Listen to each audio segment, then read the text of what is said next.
On February 17th, 2004, shoppers inside of a massive Japanese superstore called Jusco in Wakachi City were suddenly aware of a loud commotion. When they went to investigate, they found a thin young woman with a young baby strapped to her chest, grappling with an older man. Initially, onlookers didn't know what to do. They stood there shocked at what they were seeing. Then the woman yelled out, "Thief!" The man she was fighting with was in his late 60s, and he had pinned the woman and her baby up against this bank of ATMs, and his fists were clenched like he was holding whatever it was he took from her. 3 men from the crowd immediately jumped into action and wrestled the man off of the woman and pinned him to the ground and began trying to pull his hands open to take out whatever he had stolen from this woman, but the man would not unclench his fists. And so these 3 men yelled out to the police that happened to be nearby. They ran over and jumped on top of this guy and handcuffed him. And the man, as he's laying on the ground, is yelling out that he did nothing wrong. And then onlookers would say he began moaning very strangely before he began violently vomiting before falling unconscious. While the police waited for emergency services to show up and take this man to the hospital, they were able to open up his fists and discovered the only thing he was clutching was his own bank card that was now bent in 3 places. The wallet he had on him belonged to him, and the bags that were lying on the ground all around him only contained some pet supplies that he had recently purchased. It did not appear he had actually taken anything from this woman. And speaking of this woman, the police were so caught up in the chaos of the moment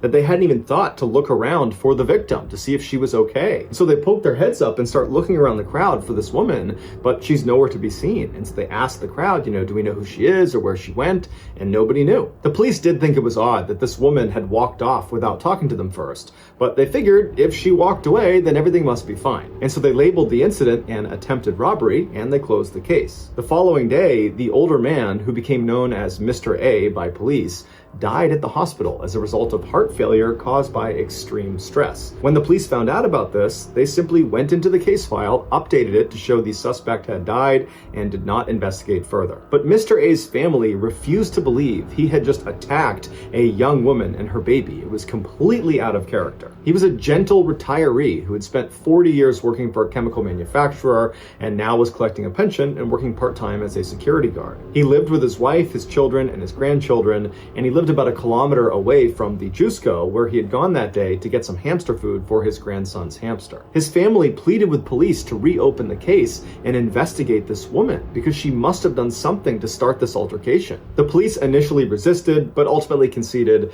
and said, okay, we'll check the CCTV camera footage at the Jusco to make sure we didn't miss anything. And what they discovered terrified them. A camera overlooking the ATM bank where this whole scuffle went down picked up this woman about 5 minutes before Mr. A walked into frame. She was standing in a corner just off to the side of the ATMs, and she did appear to have a 2-year-old or 1-year-old strapped to her chest, and she was just standing there motionless with her back to the corner looking down. And then when Mr. A came into frame, he appeared to pull some money out of the ATM. He had bags all over his arms. He turned around after getting his cash and started walking away. And as soon as he does, the woman in the corner suddenly becomes animated. She lifts her head up and walks straight past him, skimming his chest with her hand as she passed. And right after she did that, it was like Mr. A had a reaction to being touched by her, and he instinctively grabbed her arm, and that's when the struggle ensued, and that's when the woman yelled out "thief," although it's clear from the footage that she is the aggressor, not Mr. A. And then at some point, the 3 men jump out of the crowd, they pull him to the ground, the police show up, and then at some point during this chaotic melee, the woman just stands up and meanders her way into the crowd and disappears. Although the police searched every piece of footage in and around this ATM all around the time of the incident, they never found any footage of this woman entering or exiting the Jusco. It was like she just appeared in that corner in order to go after Mr. A and then vanished as soon as it was done. And none of the dozens of witnesses that watched the scuffle take place right in front of them in broad daylight were able to provide any sort of meaningful description of this woman. It was like nobody got a really good look at her. But after reviewing hours and hours of the CCTV footage, the police did find one instance where this woman, for 1 second, looked up at a camera exposing her face. And her face was so unsettling to police that they actually decided not to share the image with the public for an entire year. They were scared that if people saw this image, it would scare them from ever going back to Jusco. This is the image of the woman. As you can see, her face is totally emotionless, her eyes are blank and downcast. Some have compared her face to a death mask, which is a plaster cast of a dead person's face. Other people have said she doesn't even look human. After seeing the CCTV footage, Mr. A's relatives sued the police for detaining him and pinning him to the ground despite his obvious medical distress as a result of whatever this woman did to him. Eventually, they did reach a settlement, but what they really wanted was an explanation for who this woman was. But even after the police released this strange photo to the public, nobody ever came forward, so she was never identified. And it's unlikely she'll ever be identified because the statute of limitations for this case expired in 2011. The case, which is now referred to as the Jusko Phantom, is still very famous in Japan, and it remains a popular topic on long internet chat room threads where people exchange this eerie photograph and speculate about who or what killed Mr. A.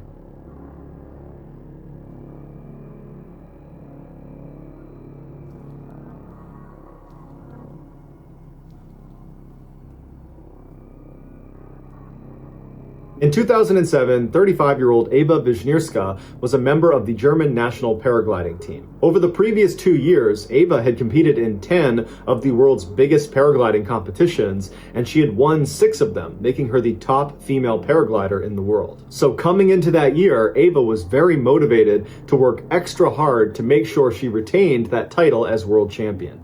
On February 24th of that year, Eva was preparing her gear alongside 200 other paragliders on Mount Bora in New South Wales, Australia. This was Eva's last training opportunity before her first major competition of that year, which was scheduled for the next week. As they were getting ready to launch, one of the coaches walked in front of the group and made an announcement. He said storm clouds had been spotted to the north, but the forecast was a little bit ambiguous. It wasn't clear if the storm was going to move over their training area or not. So it was up to each of the paragliders if they still wanted to launch that day and risk the bad weather. Eva, who was really eager to get this training flight in, looked at the sky and saw that it was pretty gray, but decided that she was going to do it. Worst case scenario, she would have to cut it short. The rest of the German national team, they didn't want to take the risk, and so they stayed grounded that day. Eva took a little bit longer preparing her gear, so by the time she was lining up on the cliff, she was only one of a handful of people that remained. And so strapped into her glider, she took a good run forward and launched herself up into the air. On the ground, the rest of the German national team followed in a van to track her progress and checked in with her from time to time with their radio. The first part of Eva's journey was incredibly calm. She followed the ridgeline from Mount Bora for 12 miles until it ended. At that point, she entered into the skies over the vast savanna. As her GPS and tracking log ticked, tracking her progress, 2 large thunderstorm clouds appeared in front of her, one larger than the other. The vast majority of the other paragliders that had launched that day had launched ahead of Eva, and so when these clouds appeared, they had already passed that section, and so they didn't need to contend with the storm. As for Eva and the other 2 people she was with, which was an Austrian team member and a Chinese team member, they had a decision to make. They could either immediately ground their flight to avoid the storm, or they could attempt to dodge it. They chose the latter. They knew it was too dangerous to try to fly underneath these clouds because of something called updraft. At the beginning of storms, warm air is sucked up from the ground up into these clouds, and a paraglider, if they get caught in that, can get sucked up with the air into the storm. And so Eva and the other 2 paragliders began aggressively flying around the outside of these clouds when all of a sudden the storm completely changed. The big cloud overtook the small cloud, creating this 12-mile wide cumulonimbus cloud that now all 3 paragliders were stuck inside of. Any updraft is dangerous to a paraglider, but the updraft of a cumulonimbus cloud is famously dangerous because it's extremely powerful and it lasts for over an hour. The Austrian man was able to pull down on one toggle, point his feet, and begin spiraling all the way out of the grasp of this updraft. And he said he turned to look at the other 2, and he didn't see the Chinese man, but he did see Eva, and she was desperately trying to do what he was doing and spiral down, but she was clearly caught in the updraft, and he watched her get pulled up into the black cloud out of view. By the time the Austrian man hit the ground, he would say it had become the worst thunderstorm he had ever seen, with huge hail balls hitting the ground all around him.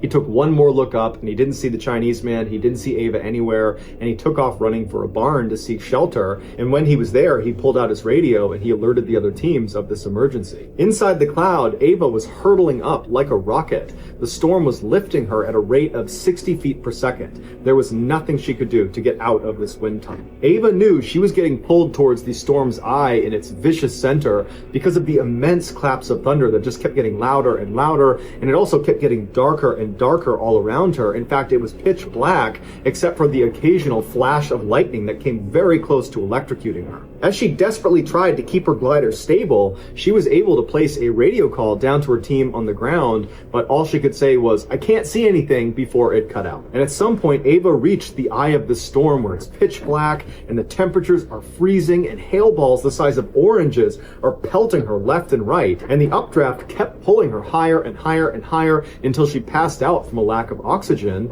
And at some point, this updraft actually shot her up and out of the cloud. And while this meant she was out of the storm, she was now in air that was 50 degrees below zero, which meant everything, her face, her gloves, her clothes, the wings of her glider, everything completely froze. And to make matters worse, at the altitude she was at, there was almost no oxygen and she did not have a breathing apparatus. So by all accounts, Ava should be dead. But somehow, she didn't die. She just kept floating around above this storm cloud for 45 minutes. And then something happened. The ice on one side of the glider broke off, causing it to collapse, throwing her into a deadly free fall, and she's not in control, she's still unconscious, and she starts barreling back towards the ground like gravity has been turned back on again, going straight through the storm all over again. And so through the storm, going at 90 feet per second, she clears the storm, and then right after getting out from underneath it, her glider miraculously just opens back up again. And the jerking motion of her suddenly stopping her free fall jolted her awake. And so she's looking around, totally confused as she's gradually regaining consciousness, and she's taking stock of where she is, and she's still in the storm cloud, but right at the bottom of it. But luckily, the updraft had stopped. And so she was steady, and she was able to reach up and grab her toggles, and she was able to fly herself down to the ground and crash land, and then she curled into a ball, grabbed her radio, and she called her team. When they heard her voice, they could not believe she was alive, because the other paraglider that got sucked up by the updraft, the guy from the Chinese national team,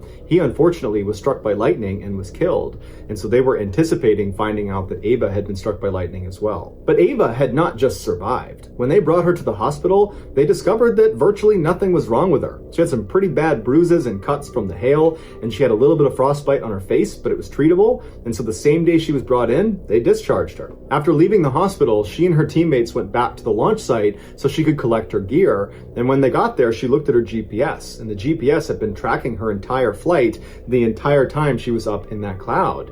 And she showed her teammates what it said, and they literally couldn't believe it. The screen showed she had reached an altitude of 32,634 feet, which, to put this in perspective, is the same altitude you fly at inside of a commercial jet. So imagine being outside of your plane in the middle of a flight, and that's how high she was. Another reference point is she was approximately 4,000 feet higher than the summit of Mount Everest. No human being had ever been that high, unprotected, and lived to tell the tale, until Ava.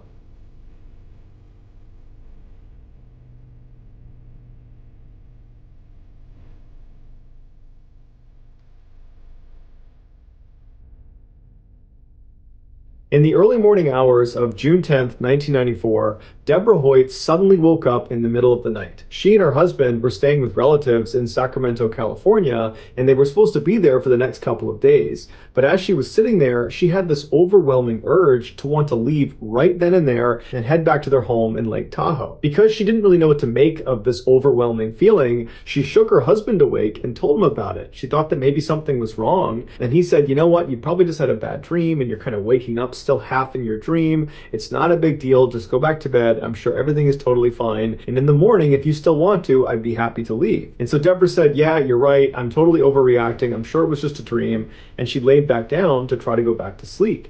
But as she laid there, that sense of dread that something was wrong and that she had to leave right now, it was just growing and growing and growing until she just jumped out of the bed. She's just standing in the room and she says to her husband, "Honey, we gotta go right now. I don't know what's wrong, but we gotta go right now." And her husband did not want to go. And he said, "Come on, Deborah, get back in bed. It's not a big deal." But she was adamant. She said, "Get out of bed. We're leaving right now." And so begrudgingly, her husband said, "Okay, we'll leave right now." And so the two of them hastily packed up and then went downstairs and left a note for their relatives explaining their absence, and then they got in their car and they drove off. After a little while, the couple reached a very dangerous section of their journey back home. It was called Bullion Bend, and it was a very windy road up in the mountains where one wrong turn and you're going flying down the side of a mountain. After driving through this area for about 15 minutes, they rounded a particularly sharp turn, and as soon as they made the turn and could look down the road, Deborah, who was in the passenger seat, she saw up ahead on the right, off the side of the road several feet,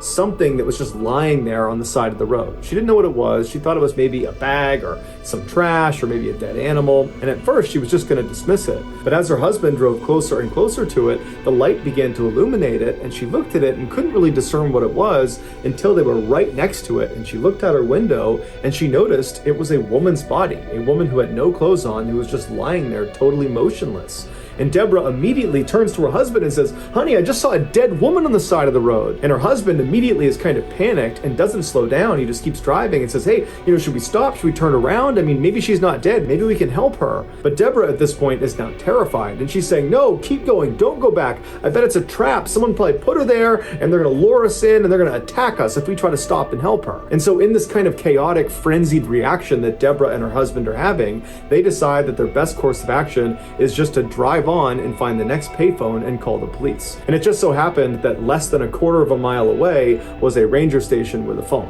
And so they pull into the parking lot and Deborah calls the police. The police tell her to wait inside of her car and they'll be out in a couple of minutes, and they're going to need her to bring them up to where she saw this body. So a couple of minutes goes by, the police show up, and they tell them to drive back up the road, but stop about 200 yards short of where you believe this woman's body is. And so Deborah and her husband, they get back in the car, they drive back up the road where they came from, and right at this point where the road turned very sharply is where Deborah knew on the other side of this turn would be this body. And so they pulled over on the side of the road, the police came up on their side, and they said, "Yep, right around the corner, you're going to find her lying on the ground on the left side." And so Deborah and her husband are just sitting in the car watching as the police go up, they make that turn, and they kind of disappear out of sight, and then they see their spotlight moving around on the other side of this turn, and so they figure, okay, they're looking for the body. But after several minutes, the police came back down the road, and they stopped next to Deborah's car, and they said, "You know what, guys? We didn't see anything up there. There wasn't a body. There wasn't anything out of the ordinary." And Deborah would say to police, "I'm not lying. I know what I saw. It was a woman's body right there in front of me. I know it. It's right over there." And they would tell her that, "We believe you, but we can't do anything because there's nothing up there." And so they told Deborah and her husband to just head home, and they did. After Deborah and her husband took off and were gone, the two responding officers drove back to their police station, and once they were inside, they began speculating about what Deborah might have seen. And as they were talking, another officer came into the station, a guy by the name of Rich Strasser, and he overhears them, and he goes over, he's intrigued, and he asked them, "What happened? What did you see?" And they explained to him that this woman, Deborah, had spotted a supposed dead woman's body up on Bullion Bend. And as soon as he heard Bullion Bend, Rich remembered that just a couple of days ago, they had received a missing person report of a young woman named Christine Skubish and her young son named Nick, who had gone missing, and the last place they had been seen was up on Bullion Bend. And so Rich wondered if maybe there was a body up there, and maybe it was Christine's. And so the next morning, Rich got up early and he headed out to Bullion Bend, and when he reached the exact spot where Deborah had claimed to have seen this dead woman's body, he found a children's shoe. And so he stopped his car, he got out, he picked the shoe up, and he's looking around and he's looking for anything else that's out of the ordinary, but there's nothing on the road, there's no skid marks, there's no other debris, there's no other clothes, there's nothing. And so he walks over to the guardrail that overlooks this very steep embankment, and he looks down the other side, and at first all he sees is just trees everywhere, but as he's looking, he thinks he sees more clothing farther down the mountain.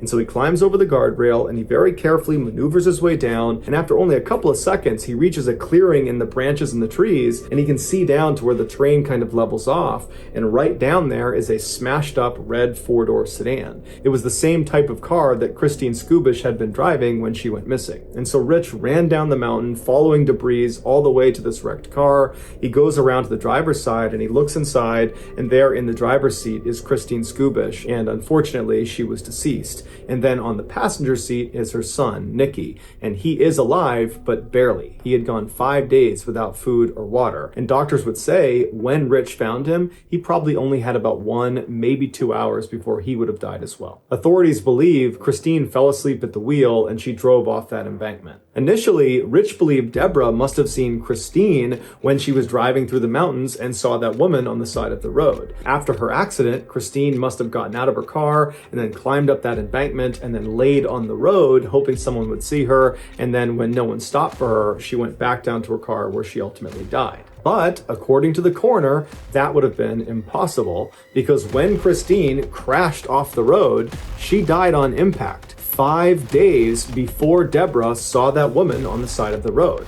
So it could not have been Christine. To this day, no one knows for sure who or what Deborah saw on the side of the road. But it is objectively true that Rich only investigated Bully and Bend and found Nikki alive because of Deborah's police report about this dead woman on the side of the road. And Deborah was only on that road because she'd had this totally weird middle of the night urge to suddenly leave a relative's house and drive up into the mountains, something she had never felt before and didn't really know how to explain. So either this is an extremely strange set of circumstances, or Nikki had a guardian angel.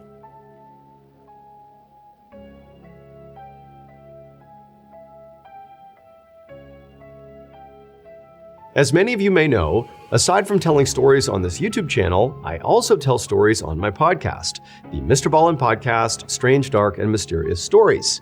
But that's not all. In addition to that podcast, under the Ballin Studios umbrella, there is a whole host of other podcasts that you can binge right now, and their content, all of them, fall into the strange, dark, and mysterious category. For example, if you're into baffling and horrifying medical mysteries, well, you should go check out my other podcast called Mr. Ballin's Medical Mysteries. Or maybe you want to hear from some other voices within our studio, like Luke LaManna. Luke LaManna is a military veteran. He has a super iconic, really deep radio voice, and he has two shows. One is called Wartime Stories, where he basically looks at strange, dark, and mysterious wartime stories, and his other show is called Redacted, where he looks at information that used to be classified, and he dives into it with his military expertise and experience, and he basically shows you the lies and secrets and half-truths that the most powerful institutions in the world have been keeping from us. We also have shows that are just plain creepy and unsettling, like Bedtime Stories, hosted by Richard Weil, where he dives into the supernatural and cryptids and mysterious deaths. I mean, basically his whole kind of niche is things that keep you up at night. And then two other shows that fall into that sort of unsettling, creepy vibe are Late Nights with Nexpo, hosted by the famous YouTuber Nexpo, where he dives into true, crazy, scary stories. And then we also have another show called Run Fool, hosted by Rodney Barnes. And Rodney is like an icon in the horror genre at large. And on his show, he just dives into this wild, chilling lore, like horror lore. People love that show. Or if you're a history buff, you need to check out our new hit show called A Twist of History. It's hosted by Joel, who also has an amazing YouTube channel. It's called Let's Read. And on A Twist of History, he dives into epic stories that have shaped the world that we live in now. So if you're a fan of the strange, dark, and mysterious, go check out these shows. You can look for them either by name or simply by looking for Ballin Studios on any podcast platform. They are available right now. Enjoy.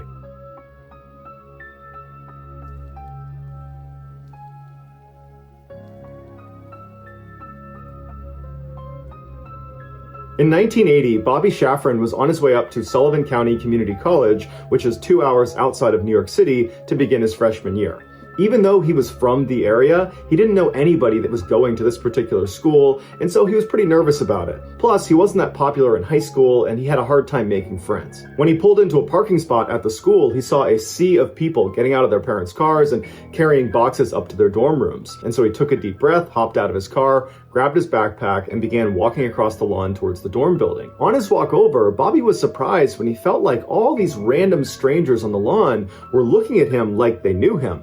And a couple people yelled out to him and said, "Hey, it's good to have you back here." And one girl actually ran up to him and kissed him on the cheek and said, "Oh my gosh, I'm so happy you're back." And Bobby said, "I think you got the wrong person. I don't know you." And she laughed and she just ran away. And so Bobby's totally bewildered by this because he doesn't know anybody, but everybody seems to know him. And so he walks up the steps and he goes inside the dorm building. And as he's walking down the hall, people are high-fiving him and patting him on the back. And then right as he's about to turn the corner towards his actual dorm room, someone down the hall behind him yells out, "Hey, Eddie, what's going on, man?" And Bobby knew whoever it was yelling at him. Because this whole situation had been so weird, he felt like this had to be a case of mistaken identity. And so Bobby turned around and he saw at the other end of the hall another student who he didn't know, clearly waving at him and yelling out, "Hey, Eddie, come here, what's going on, man?" And so Bobby walks up to him and says, "Hey, I'm not Eddie. I don't know what's going on, but everybody thinks I'm somebody that I'm not, but I'm not Eddie. Who's Eddie?" And the guy said, yeah, okay, Eddie, it's good to have you back here, man, and then walked off. And so Bobby's like, what is going on here? And so Bobby turns and he goes back up to his dorm room and he goes inside and he just shuts the door and he's thinking, I just want to be left alone for a second because this is not right. This is not how a freshman who doesn't know anyone gets welcomed at any school or any place in the world. This is totally unusual. And just a couple of minutes after being inside of his dorm room, he hears a knock on the door and Bobby's like, oh great, who is it now? Who is it that thinks I'm someone I'm not? So he opens the door and there's another student who he doesn't know who's standing there, and this guy, his face just drains of color and he starts shaking when he sees Bobby. And they're both looking at each other like, what's going on here? And the student says to Bobby, were you adopted? And Bobby said, yeah. And then the student said, is your birthday July 12th? And Bobby said, yeah. And so the student goes, okay, my name is Michael and I am best friends with a guy named Eddie Galland, and you are his clone. You have got to be his identical twin. At this point, to Bobby, this almost made sense, but it was so crazy to imagine having some identical twin he didn't know about. And so Bobby asked Michael if he could go meet Eddie because he's got to be a student here. And Michael said, well, actually, Eddie decided not to come back to school this year, which is probably why everyone you talked to was so excited to see you because they love Eddie and they thought you were him, and so they're psyched to have you back. After talking for a couple of minutes, Michael tells Bobby that they have to go call Eddie and they have to set up a meeting so that Bobby can meet Eddie and vice versa. And so Michael and Bobby run outside to a payphone booth, they hop inside, they're crammed in there, and they dial up Eddie. And as soon as Eddie answers, Bobby grabs the phone and just says, hey Eddie, my name's Bobby and everybody thinks I'm you. And then Eddie says, yeah, I've been getting a lot of calls about that too. And Bobby would later say that when he first heard Eddie's voice, he said it sounded like his own voice coming through the phone. And so ultimately, Eddie invited Bobby and Michael to come to his house so that Eddie and Bobby could see if it really was true that they were twins. And so Michael and Bobby hopped in Bobby's car and they sped 2 hours to Eddie's house. And when they got there, it was the middle of the night, and Eddie's house is the only house in this quiet suburb that has all the lights on. And so Michael and Bobby walk up the path towards the front door of Eddie's house, and right as Bobby is about to knock on the door, it flies open, and standing in front of Bobby is his exact clone. It's Eddie. And Eddie's looking back at Bobby and he can't believe what he's looking at. They are definitely identical twins, and they both immediately saw that. Michael would say after Bobby and Eddie just stared at each other for about a minute, they just started laughing. It was like they were total strangers, but at the same time, they had this connection immediately. They knew they were related and they were laughing and they hugged and they just stared at each other.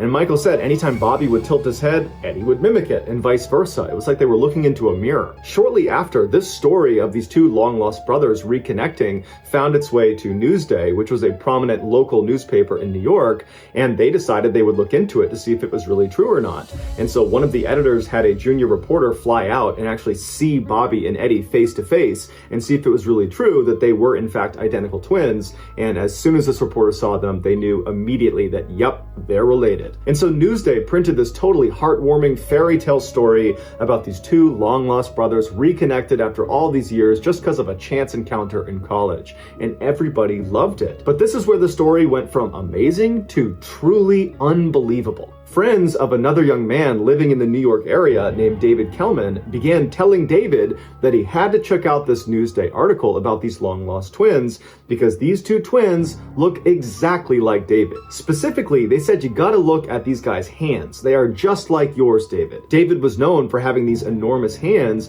and a lot of the pictures of Bobby and Eddie in the news showed their hands, and they too were enormous. And so David finally picked up a newspaper and looked at a picture of Bobby and Eddie, and sure enough, he was shocked. They looked exactly like him. And then when he read the article, it showed their birthday was July 12th, the same as his. And they were born at the same hospital he was born at. And so he's thinking, these are too many coincidences. They have to be my brothers. And so David called Eddie's home phone number, and Eddie's mother picked up and she asked who was calling. And David said, hi, my name is David Kellman. I was born July 12th, 1961.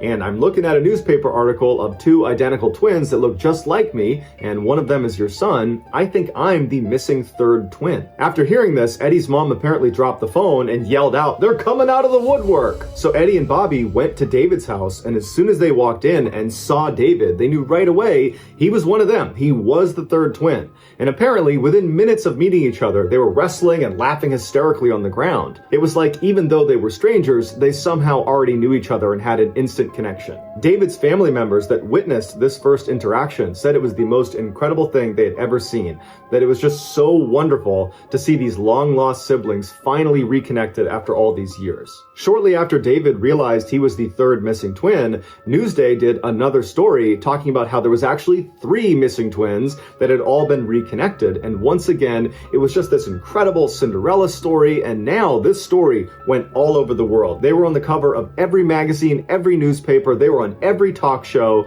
and everybody had the same question.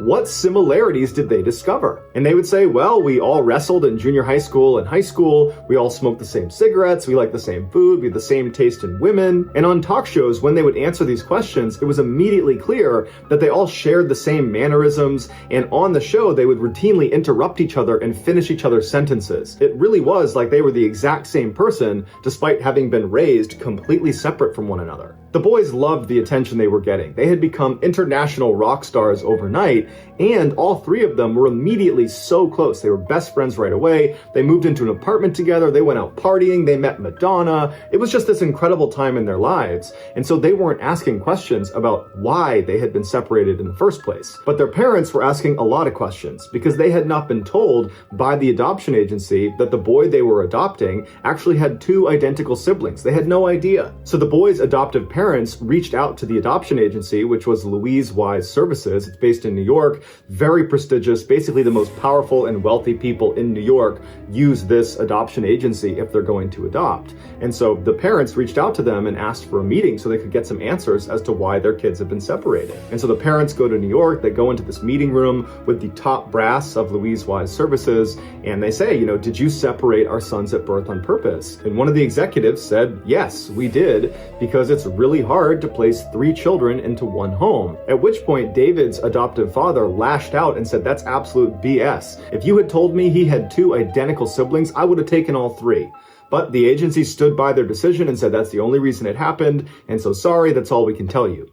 And so the parents were very frustrated and felt like there was much more to the story. And in fact, they felt like the agency was actually lying to them about why they had separated their sons in the first place. But they couldn't get any more information, so they left the agency. And right when they got outside, Bobby's father realized he had left his umbrella inside of the meeting room. And so he turned around, went back inside, walked down the hall quietly so he didn't want to disturb anyone. And he opened the door to the meeting room and he reached in to get his umbrella. And he looked inside and he saw the people he had just met with from Louise Wise Services had just opened a bottle of champagne, and they were laughing and smiling, and they were clearly toasting each other on a job well done. And even though Bobby's father did not go in there and confront them about what they were celebrating, he got the sense that they were celebrating having dodged a bullet, that they clearly had just lied to the families of these 3 triplets, and they'd gotten away with it. And so between the parents' general sense that the agency was clearly hiding something, and then Bobby discovering this champagne toast as soon as they left, the parents decided they needed to get in touch with some lawyers to help them get to the bottom of why their sons had been separated. And so initially, a number of really prestigious law firms in New York were excited to take this case. But shortly after, they all contacted the families to say, well, actually, there's a conflict and we can't do it anymore. And the parents believe this was because the adoption agency, Louise Wise Services, and some of their more prominent and powerful clients were pressuring the lawyers not to dig into this, that clearly there was some secret that they did not want uncovered. And so unfortunately, the parents hit a dead end and didn't know where else to turn to try to get more information. And so over time, they kind of just accepted that this is just the way it is. And as for their sons, they didn't really care that much because the way they looked at it, at least they had each other now. And so over the years, the boys continued to stay really close. They started families of their own and had lots of family get-togethers. It was just a really happy time in all of their lives. And at some point, the boys actually went into business together and opened their own restaurant in New York called Triplets. And the first year, it was extremely successful, did over $1 million in revenue. But in the second year, the brothers started to fight with each other about how to run the restaurant. And in many ways, this was their first major conflict. They hadn't grown up together. They had never really fought. And so now they're fighting over money and how to run the business,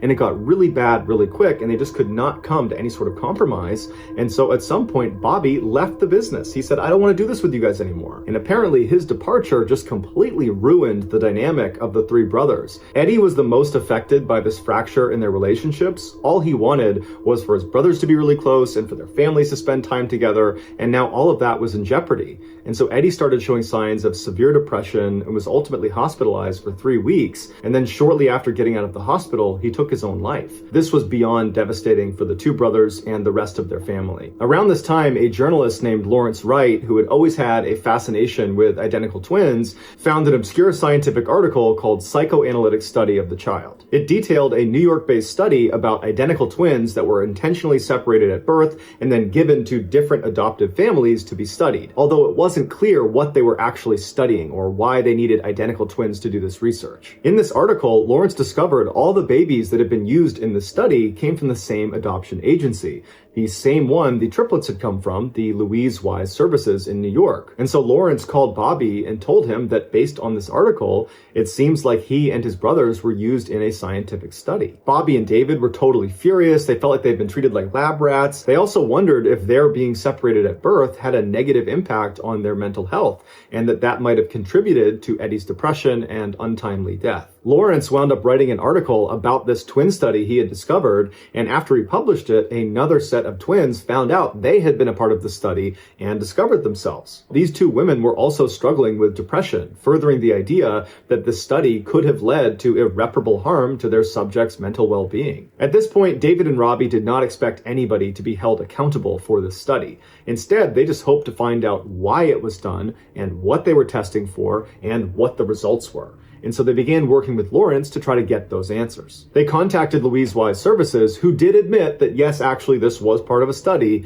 but they didn't give any information about what the results were or why they did it. And so they did some digging and they discovered the guy in charge of the actual scientific study was this doctor named Peter Neubauer, who was this very well-known psychologist in New York. And so Lawrence managed to get an interview with this doctor, but the doctor basically said, I won't answer any of your questions and I won't give you any information about this study. And he never published his findings. Right before the doctor died in 2008, he made sure the entire study was put under seal inside of the Yale University archives so no one could access it until 2066, which has led many people to believe that the reason he set it so far out was to guarantee all of these subjects in this study would have died by the time it was made publicly available, protecting his own legacy and the people that were involved in this study. In the recent documentary called 3 Identical Strangers, Dr. Neubauer's personal assistant, a woman by the name of Natasha Josefowicz, she was interviewed and they asked her, can you shed any light on why this study was done, what they were testing for, and what the results were? And she would say that she was not actually part of the study. She was more on the periphery, but she was privy to what they were doing. And she said the point of the study was to finally put to bed whether it was nature or nurture that made the person who they ultimately become. Basically, are your surroundings the thing that ultimately makes you who you become, or is it just your genetic makeup, that you're predestined to become a particular person independent of how you were raised? And she said the results were incredible, that basically it has nothing to do with nurture. It's all about your genetic makeup, that we unconsciously trend towards specific behaviors and decisions, but we believe it's free will. We believe we're choosing to do certain things, but in reality, it's basically predetermined. And specifically in the triplets case, Bobby was intentionally placed into a more affluent household where his father was a doctor and his mother was a lawyer. And so they were very well educated, and that was his upbringing. Eddie was placed into a more middle-class family with his father being a teacher and his mom being a stay-at-home mother. And David was put into a low-income household where they were all immigrants, English was a second language, and they just had this very small shop that they owned. And Natasha said this study demonstrated that despite these boys being put into different socioeconomic levels, it had almost no impact on who they ultimately became. She said she doesn't know why the study wasn't published, but she hopes someday it will be. Also, in this documentary, a doctor named Lawrence Perlman, who was actually one of the researchers in the study that would actually make house visits to each of the boys' houses as they were growing up under the false pretext that they were there as part of routine follow-up for the adoption agency. And he went on record and said that the study was not just about the effects of socioeconomic class, it was really about the effects of different styles of parenting. He said in the triplets case, each of the boys have been placed into their respective households after that household had already adopted another child. And that first child they adopted effectively became the guinea pig for this study, where scientists would come in and they would study this child under the false pretext that they were there just following up for the adoption agency, but really they were creating a baseline of how do these parents parent. And then once that baseline was established, then the triplets were sent into their respective homes, with the researchers knowing full well how they were each going to be brought up, with the adoptive father being the X factor. Bobby's father, who was a doctor, was rarely around, but he was devoted and loving to his son. David's father, who was the shop owner, was around all the time and adored his son and loved him unconditionally. Eddie's father was a teacher who was around a fair amount, but when he was very strict and rough with Eddie and quick to discipline him and rarely showed any affection for him. And while Dr. Perlman does not come out and say that Eddie's relationship with his father probably had an effect on him becoming depressed and ultimately taking his life, there are many other people close to this case that believe that's exactly what it was. That David and Bobby had a stable, healthy upbringing and Eddie did not. And so when he was faced with the crisis of the brothers separating, Eddie couldn't handle it. These same people refute what Natasha said about the findings of the study that we're all genetically predisposed to become a particular person. They say if that was the case, then why haven't David and Bobby taken their lives? But ultimately, because the study was never published, we won't know for sure why it was done, what they studied, and what the conclusions were. All we have is speculation and second and third hand information. But what we do know for sure is these surviving triplets and their families are furious that this study was done. They feel like it ruined their lives. Following the release of the documentary 3 Identical Strangers, Bobby and David were actually granted early access to the study that was sealed inside of Yale University. And when they looked at it, they were expecting to be blown away with the results, but it turned out it was over 10,000 pages of very technical information, and much of it was heavily redacted, so they couldn't even read most of it. They were not able to deduce what the purpose of the study was in the first place or what it accomplished. It was just all very ambiguous. This study was ultimately shut down permanently in 1980, the same year the triplets discovered themselves. As for the adoption agency, Louise Wise Services, and all the scientists and researchers involved in this study, none of them were held accountable for their role in this totally unethical study. And so basically everything was swept under the rug. And so Bobby, David, and all of the family members of the triplets were just left with a whole bunch of questions and not a lot of answers.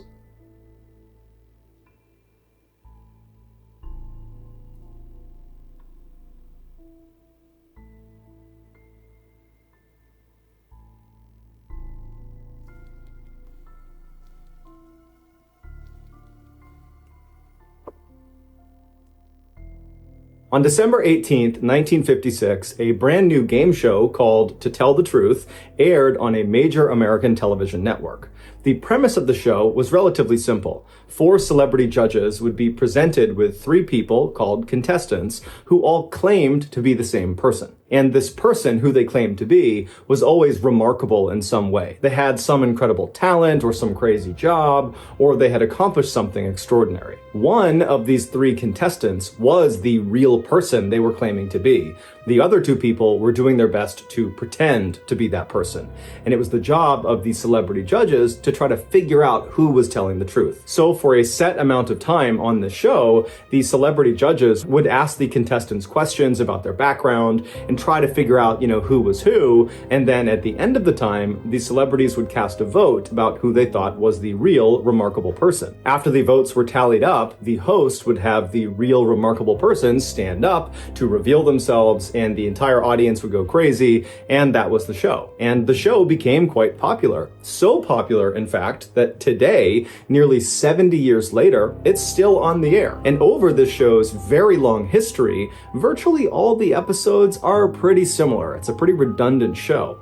But there is one episode that will forever go down as the most unique. In October of 1972, 3 contestants walked out onto the stage in front of the 4 celebrity judges, and they all introduced themselves as Ed Edwards. Then the host of the show read aloud the biography of the real Ed Edwards, and he would say that Ed at one point was on the FBI's list of the top 10 most wanted criminals in America for crimes like armed robbery and impersonating a federal officer. And then after he was finally caught by law enforcement and went to prison, prison, a prison guard helped him turn his life around, and then upon release from prison 14 years later, Ed remained this reformed criminal and became a successful author and motivational speaker who specialized in telling people how to identify con men and criminals and how to protect themselves from these people. After the real Ed Edwards biography was read aloud, the three contestants sat down and the celebrity judges began asking them questions about their past, and then after the time was up, the celebrities cast their votes, and then the real Ed Edwards was revealed. Will the real Ed Edwards please stand up?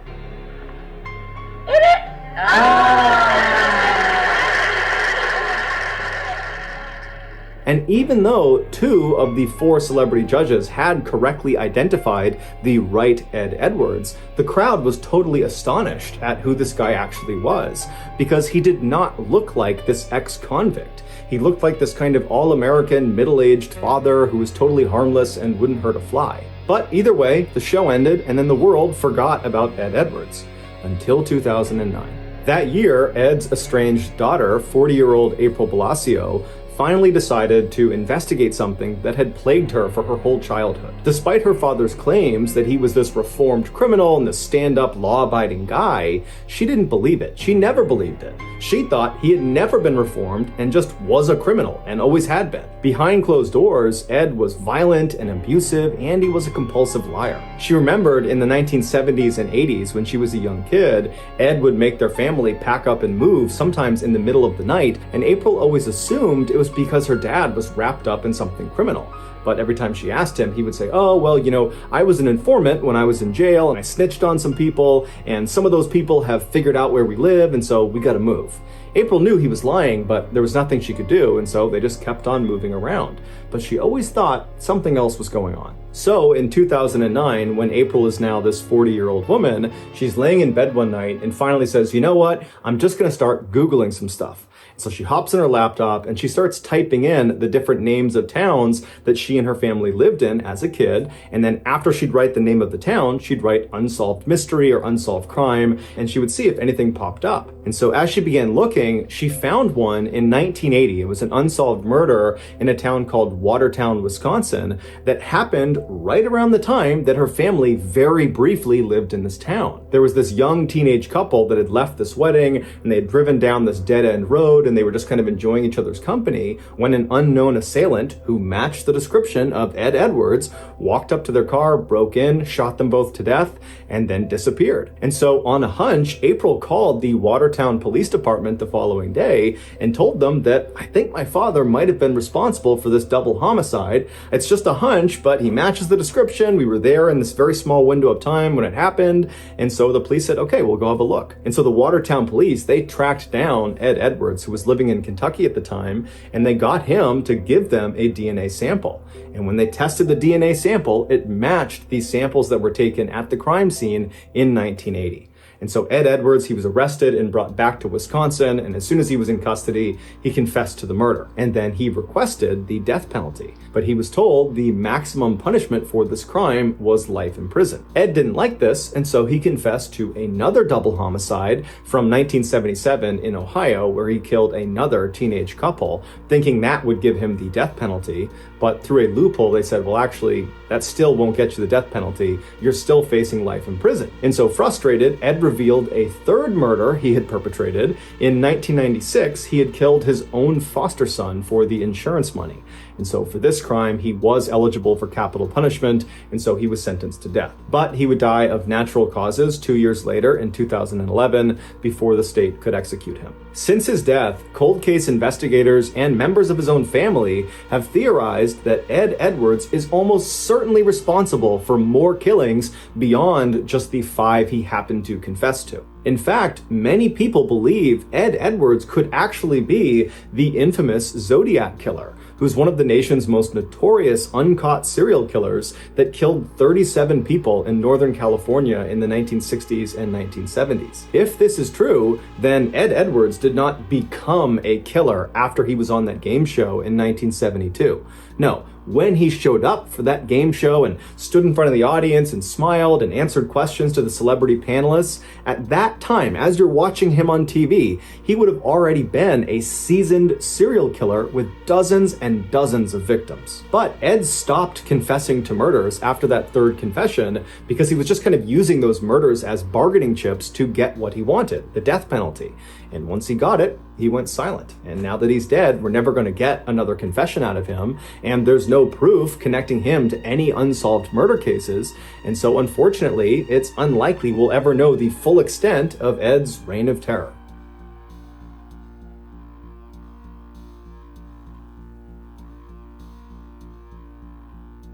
On the afternoon of January 5th, 1909, a 56-year-old reverend named John Carmichael kissed his wife and kids goodbye and then stepped out of his cottage into the cold and wrapped his cloak around his black suit, and then he hopped on his horse and he galloped out onto the road. Reverend Carmichael lived in a rural part of Michigan, and on this day, he was making his way to another town about 9 miles away called Columbus, where he was going to host this big religious revival. Basically, he was going to hold this big sermon and try to get new people to join his church. And so as the Reverend galloped his way down the road, he saw all these kids outside having snowball fights and making snowmen, and it was just really nice. But also, in virtue of being the Reverend, basically everybody in town knew him, and so either the kids wanted to say hi to him or their parents did. And so as the Reverend is really just trying to hustle his way to Columbus, he kept having to stop over and over again to have small talk and play nice. But after about 30 minutes, he had reached a point in the journey where all the houses were kind of behind him, and he had this kind of nice, quiet stretch where he knew he wouldn't be bothered by anybody. He had made this journey many times to Columbus, and he always looked forward to this stretch of the road. It was just very peaceful and gave him a chance to kind of just be left with his own thoughts and think about his upcoming sermon and what he wanted to say.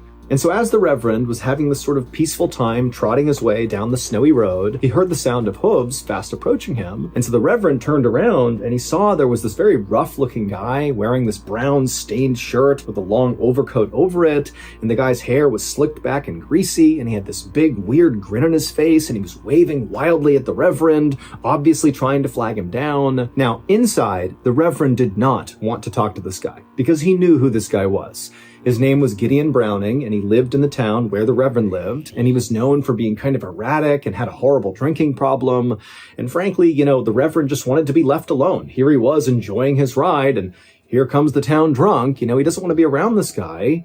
But also the Reverend understood that he was the Reverend in town. People knew who he was. He couldn't just be a jerk to people. He had to be kind. And so he smiled at Gideon and waved to him to be polite, but was dreading this interaction with Gideon. And in fact, weirdly enough, the Reverend, over the past several weeks, had been running into Gideon all over town, to the point where it was becoming weird that he just kept seeing Gideon. And every time he interacted with Gideon, it was just awful, because Gideon was just totally an unpleasant person. But here he was, once again, having to have yet another interaction with Gideon. And as soon as Gideon came right up alongside the Reverend, his first question was, "Hey, Reverend, can I ride with you?" And the Reverend, again, is like, "My goodness, I don't want to do this right now." But he was like, "Of course we can ride together."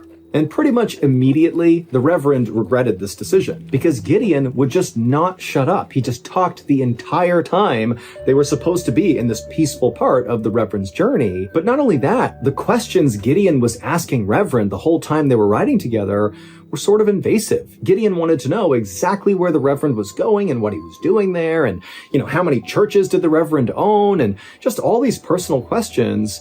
And sort of against his better judgment, the Reverend was being truthful with Gideon. He told Gideon that he was going to Columbus to have this big revival, and he also told Gideon about one of the churches that he owned in a town called Rattle Run. And as the Reverend was again kind of giving up this information that he kind of wished he wasn't, he noticed Gideon began doing something strange. As Gideon was galloping along, keeping a fixed gaze on the Reverend, Gideon reached into his pocket and pulled out a silver coin and began flipping the coin into the air and catching it and flipping it and catching it over and over and over again, never affecting his riding. I mean, it was like Gideon wasn't even aware he was flicking this coin. And the Reverend, he's kind of watching Gideon do this, and it was sort of impressive. Like, Gideon was just able to flick this coin over and over and never drop it and just keep on stride. But more than just being impressed with Gideon's hand-eye coordination, the Reverend began to notice that he really liked what Gideon was doing with this coin. It was kind of soothing in a way. Not so much the actual coin flipping in the air, but the sound it was making, the sound of it spinning in the air and slapping into his palm over and over again, it just kind of put the Reverend at ease, and he didn't know why. And so after a while, the Reverend just kind of stopped answering Gideon's questions and just kind of stared at the coin and listened to that sound, and he just felt himself drift into this weird, relaxed state, almost like he felt asleep. And so as this weird thing is going on with this coin, the two men eventually reach this crossroads where there's a general store, and at this point, Gideon catches his coin, puts it back in his pocket, and the two men, they come to a stop at this general store, even though the Reverend did not want to go to this general store. He just kind of followed Gideon up to the hitching post. They both got off their horses, they tied their horses to the post, and again, the Reverend's thinking, I can't stop here, I gotta go to Columbus, I gotta get to this revival. But Gideon just turns to the Reverend and says, hey, we got to make a stop here. We need to get something. And the Reverend found himself saying, okay, what are we going to get? And the Reverend's thinking, what am I saying? I don't want to do this. I don't want to stop here. I got to go. But he just stood there, just waiting for Gideon to tell him what they were going to buy. And Gideon, who had that big grin on his face again, he said, well, actually, I'm not going to go into the store. You are. You're going to go in there, you're going to buy me a new hatchet, and you're going to bring it out here and give it to me. And now everything about this was totally weird to the Reverend. He did not feel like this was a normal request, nor did he want to go in the store. He wanted to leave. But for some reason, he just said, okay. And he turned and shuffled in the store, found a new hatchet, paid for it with his own money, walked outside, handed it over to Gideon. And then at this point, the Reverend just wanted to get on his horse and get away from Gideon. But the second the Reverend got back on his horse to do that, Gideon hopped on his horse and said, hold on a minute, Reverend, we're not done yet. Now we're going to go to your church in Rattle Run, because I'm getting married soon and I'm thinking about maybe getting married in your church, and I want to scope it out. And so the Reverend at this, who again just wants to go to Columbus, he doesn't want to be around Gideon at all, but for some reason he just said, okay, yeah, we'll go to my church in Rattle Run. And so at this point, Gideon pulled out his coin and started flipping it again and again, and the two men rode side by side in the direction of Rattle Run. And the whole time, the Reverend's thinking, what am I doing? Why are we doing this? And also, in addition to just brain fog and confusion, the Reverend also realized that Gideon was clearly lying to him because he knew Gideon was married. So what's he talking about needing to scope out his church to see about potentially getting married there? That didn't make sense. Like, why was Gideon actually wanting to go to his church? The Reverend didn't know, but he was really starting to feel scared. But again, he just couldn't stop agreeing to the things Gideon wanted to do. And so the two men galloped their way to Rattle Run. The whole time Gideon's flipping that coin and staring at the Reverend, and the Reverend's just totally transfixed on the coin. And then they get to the church. Gideon puts the coin in his pocket. The two men hitch their horses to the post outside. They go up to the front door. The Reverend unlocks it. They go inside. And sort of automatically, the Reverend walked to the back of the church and he lit the stove. And then as he was walking back towards the front, where Gideon was still standing right in front of the doorway, Gideon suddenly told the Reverend to stop where he was. And so the Reverend stopped in the middle of the church, and he's just looking at Gideon, who's got that coin back out, and he's flipping it up and down again. And at this point, the Reverend just looks at Gideon and says, well, do you want to look around? And Gideon, who's flipping that coin up and down, just says, no, I don't need to look around.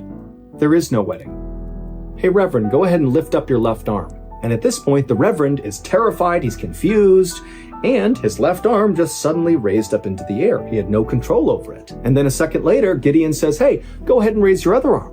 And so the Reverend, who's still got his left arm out to one side, felt his right arm come up to the other side. And so at this point, the Reverend's just standing there with his arms out to the side.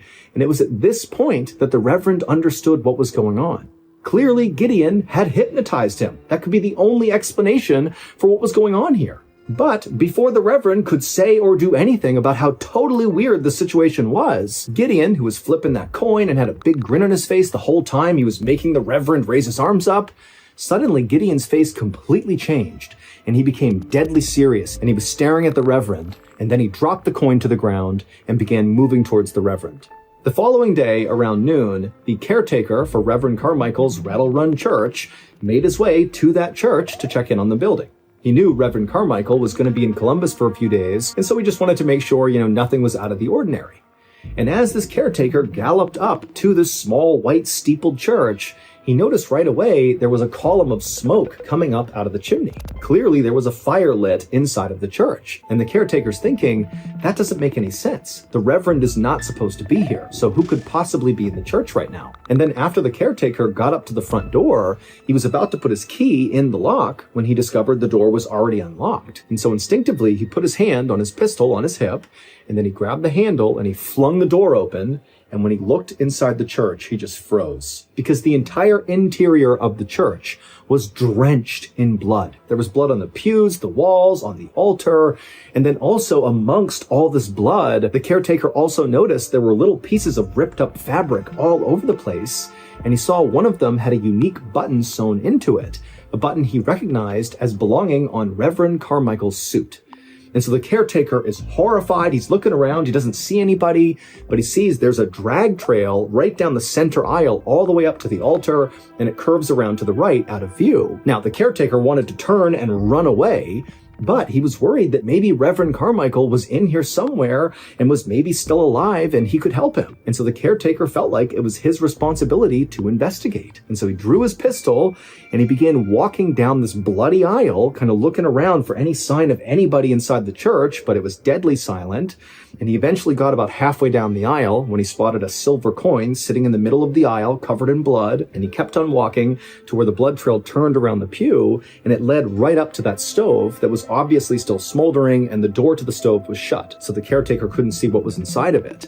And so the caretaker just walked up to the stove, and after looking around one more time to make sure nobody else was in here, he opened up the stove, and inside the stove was a human skull. News of Reverend Carmichael's horrific murder very quickly spread all around town and beyond just that town. I mean, this was all over the place. And within 24 hours, there was this huge police investigation that was launched to try to figure out who killed him. And very quickly, the police in Rattle Run spoke to the sheriff of the town where the Reverend lived, and they learned that on the same day that Reverend Carmichael had left to go to Columbus and then obviously was killed inside of his church, well, on that same day, a man named Gideon Browning had had this really big blow-up public fight in town, same town as Reverend Carmichael, with his brother-in-law.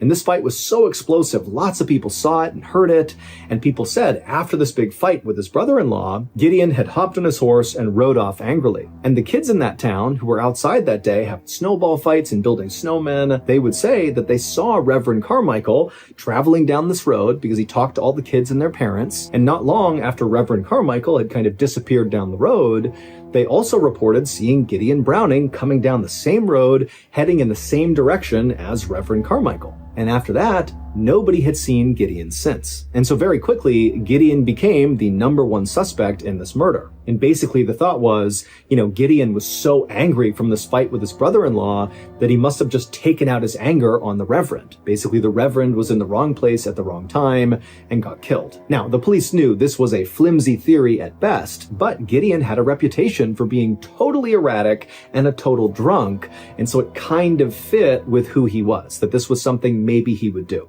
And so within 24 hours of the murder, there was this huge multi-statewide manhunt for Gideon. 3 days later, and 500 miles away from the town of Rattle Run, in a city in Illinois, a man opened the door to a boarding house and stepped inside. And the owner of the boarding house, her name was Miranda Hughes, she was sitting behind the front desk, and when she looked up and saw this man, she had to stifle a gasp, because this man looked absolutely horrible. He was wearing this really dark stained brown shirt with a long overcoat over it. He was shivering and skinny and pale and just looked like he was about to die, basically. But the man just walked up to her and said his name was John Elder and he wanted to rent a room.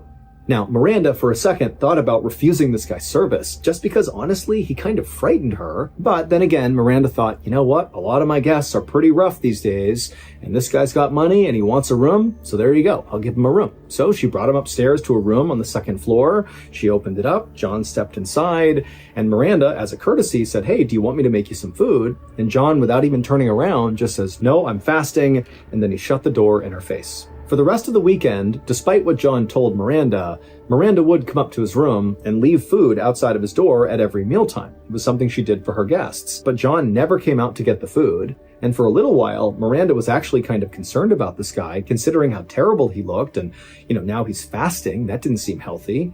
But at the same time, Miranda was kind of happy to not have to deal with this guy, and so she basically ignored him. But on the morning of January 12th, so 1 week after the murder and 3 days after John Elder had checked into this boarding house, Miranda was walking across the back lawn of this boarding house when she heard what sounded like somebody moaning in pain coming from the outhouse. Now, normally, Miranda would never even think of going to the outhouse and seeing if somebody was okay in there, but the sound this person was making sounded so obviously like they were in pain that she just couldn't help herself. And so Miranda ran to the door of this outhouse and she yelled inside, "Hey, are you okay in there?"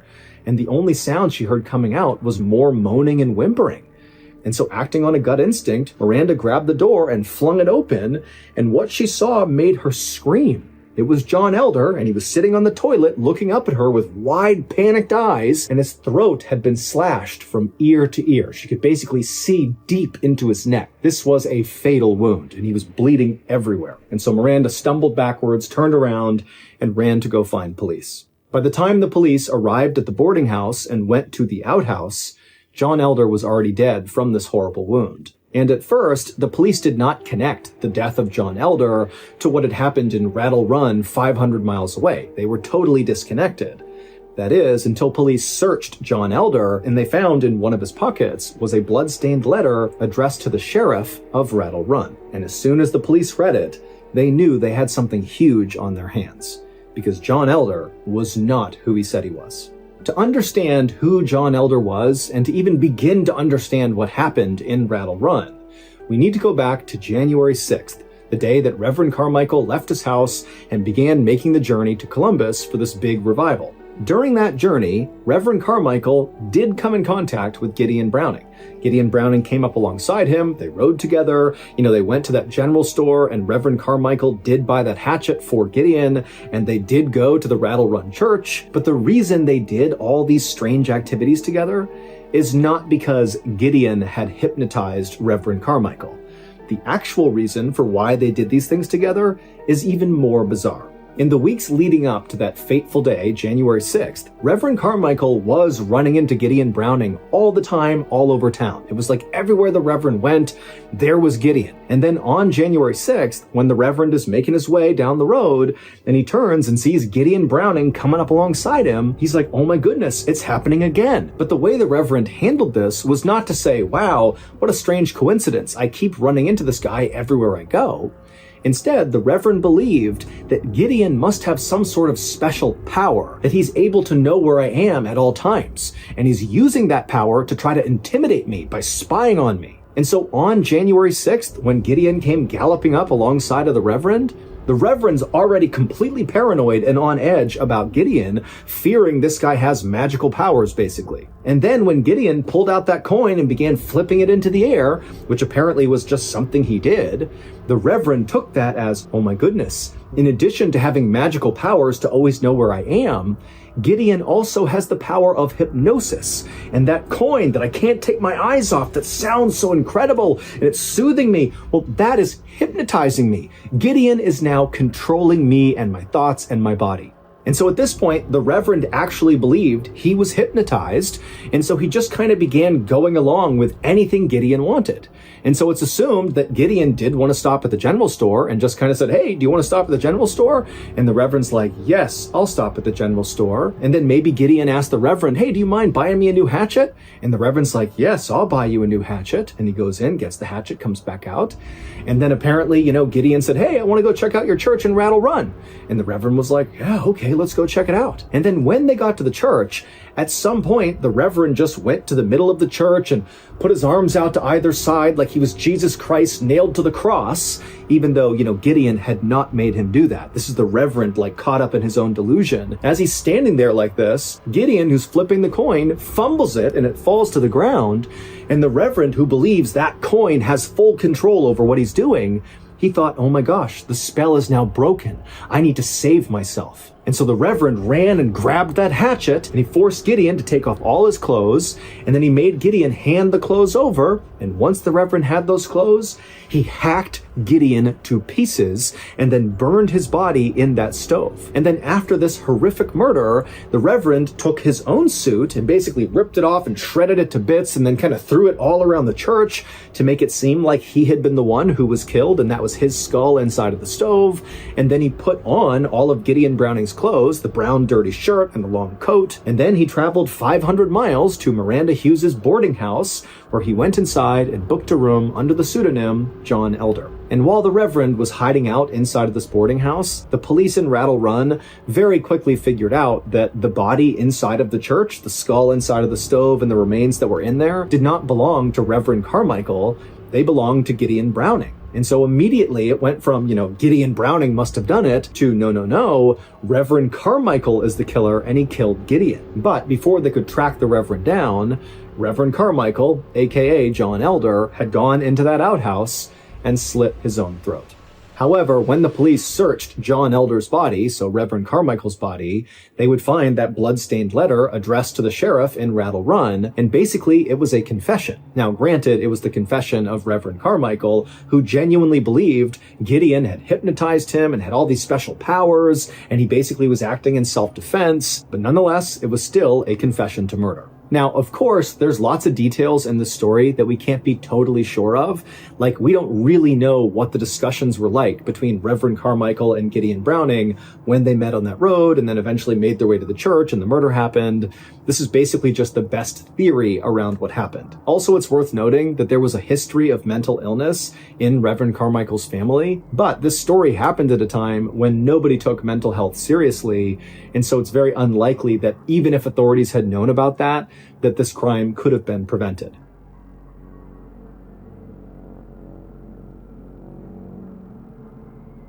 Thank you so much for watching. Let me know what you thought of today's episode in the comments. And remember, we have hundreds of videos for you to binge right now. But if you're looking for a recommendation from me of that one video that's worth your time, well, it's this one right here. So give it a watch.